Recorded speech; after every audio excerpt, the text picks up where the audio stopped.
सल्लल्लाहु अलैहि वसल्लम का इरशाद मुबारक है, जो शख्स इस दौड़ धूप में रहता है कि वो अपने बूढ़े माँ बाप को अच्छे से खाना खिला सके, तो समझिए कि वो अल्लाह के रास्ता में है। और जो शख्स इस दौड़ धूप में रहता है कि वो अपने छोटे कमसिन बच्चों और बीवी की किफ़ालत कर सके, तो समझिए वो भी अल्लाह के रास्ता में है। और जो शख्स इसलिए दौड़ धूप में रहता है कि उसको लोगों के सामने दस्ते दराज ना करना पड़े, उसको लोगों के सामने सवाल ना उठाना पड़े, तो समझिए कि वो शख्स भी अल्लाह के रास्ता में है। जी हाँ नाज़रीन, आज हम बात करने वाले हैं रिज़्क़ हलाल के बारे में कि रिज़्क़ हलाल क्या होता है, हमें किस तरह से थोड़ी सी मेहनत के साथ हम इसको हासिल कर सकते हैं, हराम से हमने कैसे बचना है और किस किस तरीके से हम रिज़्क़ हलाल के हसूल में जो हमारी मदद हो सकती है। अल्लाह पाक भी गैब से रिज़्क़ हलाल हासिल करने वाले के लिए हेल्प करते हैं।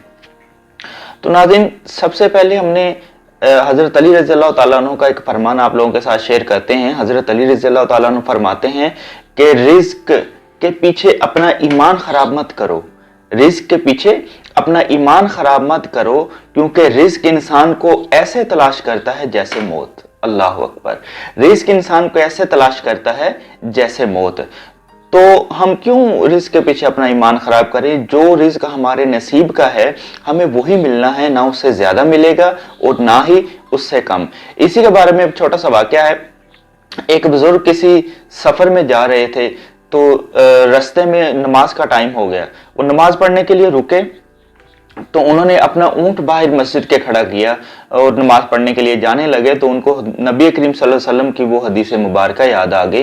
जब एक सहाबी उनके पास तशरीफ लाए थे, तो आपने पूछा कि अपने जानवर को बांध कर आए हो? उसने कहा नहीं, अल्लाह और उसके रसूल के हवाले करके आया हूँ। आप सल्लल्लाहु अलैहि वसल्लम ने इरशाद फरमाया, नहीं, उठो जाओ अपने जानवर को बांध कर आओ और फिर उसको अल्लाह और उसके रसूल के हवाले करो। पहले असबाब पैदा करो, फिर उसको अल्लाह और उसके रसूल के हवाले करो। तो उस शख्स ने सोचा कि क्यों ना मैं अपना ऊंट साथ खड़े एक लड़के को उसके हवाले कर दिया कि बेटा इस ऊंट का जरा ध्यान रखना, मैं नमाज अदा कर लूं।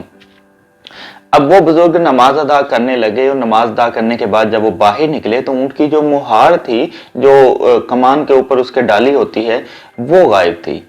उस बच्चे ने वो उसकी जो कमान थी वो चुरा ली और उसको चुरा कर बाजार में फरोख्त कर दिया। अब वो बुजुर्ग परेशान हुए, सफर लंबा था, सफर भी करना था, तो उन्होंने क्या किया कि बाजार चले गए, चलो मैं वो उसके मुहान खरीद लेता हूं ताकि मुझे सफर करने में आसानी हो। अब जब वो खरीदने के लिए बाजार गए, तो उन्होंने देखा कि वही उनकी जो मुहार थी वही उधर पड़ी थी बाजार में। आपने दुकान वाले से पूछा कि ये तो मेरी है, ये मुझे वापस कर दो। उन्होंने कहा कि नहीं, मैंने तो इसको 2 दिरहम या 2 दिनार जो उसी का राजुल वक्त था उसमें खरीदा है। तो वो बुजुर्ग रो पड़े, उनकी आंखों से आंसू जारी हो गए। वो कहने लगे, अल्लाह की कसम, जब मैं नमाज अदा कर रहा था तो मैंने अपने दिल में सोचा कि ये जो बच्चा बाहर ऊंट की हिफाजत कर रहा है, मैं जाते वक्त इसको 2 दिरहम या 2 दिनार इसको जो इनाम देकर जाऊंगा। लेकिन उस बच्चे ने उस जल्दी के चक्कर में उसको हराम कर लिया। उसको मिलने 2 दिनार ही थे, उसने चोरी करके भी वो 2 ही कमाए, और अगर वो सब्र करता तो 2-4 मिनट बाद भी उसको वही 2 दिनार ही मिलने थे। तो नाज़रीन, ये हमारी लाइफ में हम प्रैक्टिकली देखते रहते हैं। जो रिज़्क़ अल्लाह ताला ने पैदा होते वक्त हमारे नसीब में लिख दिया है, हमें उससे ज्यादा नहीं मिल सकता। वही रिज़्क़ हमें मिलना है, चाहे हम उसको हलाल तरीके से कमा लें, चाहे हम उसको हराम तरीके से कमा लें, हमारा रिस्क बढ़ने वाला नहीं है। इसी तरह एक और बुजुर्ग से पूछा गया कि हलाल और हराम की पहचान क्या है, तमीज क्या है? अल्लाह अकबर। उन्होंने क्या प्यारा जवाब दिया। उन्होंने कहा कि कुतिया जो होती है, कुत्ती वो फीमेल मादा जो होती है वो कितने बच्चे देती है? 10 से 12।